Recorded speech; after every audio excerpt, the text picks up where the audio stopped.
Chemical peeling procedure കഴിഞ്ഞു കഴിഞ്ഞാൽ എന്തൊക്കെ ചേഞ്ചസ് ആണ് മുഖത്ത് എക്സ്പെക്ട് ചെയ്യേണ്ടതെന്ന് നമുക്ക് ഇന്നത്തെ വീഡിയോയിൽ നോക്കാം. മുഖക്കുരുവിനും ടാൻ അടിക്കുന്നതിനും മുഖത്തെ കറുത്ത പാടുകൾക്കും ഉള്ള ഒരു ചികിത്സയുടെ ഭാഗമായിട്ട് ചെയ്യുന്ന ഒരു പ്രൊസീജിയർ ആണ് കെമിക്കൽ പീലിംഗ്. ചില സിന്തറ്റിക് ആയിട്ടുള്ള കെമിക്കൽസ് ഫേസിൽ അപ്ലൈ ചെയ്ത് കഴിഞ്ഞാൽ തൊലിയുടെ ഏറ്റവും മേലത്തെ കോശങ്ങൾ പൊളിഞ്ഞിട്ട് അടിയിൽ നല്ല കോശങ്ങൾ വരുന്ന ഒരു ട്രീറ്റ്മെന്റ് ആണ് കെമിക്കൽ പീലിംഗ്.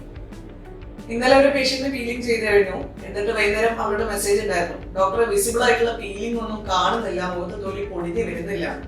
എല്ലാവർക്കും അങ്ങനെ വിസിബിൾ ആയിട്ടുള്ള പീലിംഗ്, അതായത് ശരിക്കും തൊലി പൊടിഞ്ഞു വരുന്നതായിട്ട് കാണണമെന്നില്ല. അത് മൈക്രോസ്കോപ്പിക് ആയിട്ടുള്ള ലെവലിലായിരിക്കും സംഭവിക്കുക.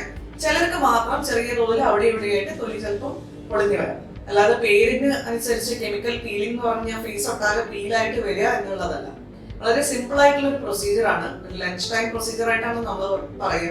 ജോലിയുടെ ഇടയിൽ വന്നിട്ട് ചെയ്തു പോകാവുന്ന ഒരു സിമ്പിൾ ആയിട്ടുള്ള പ്രൊസീജിയർ ആണ് കെമിക്കൽ പീലിംഗ്.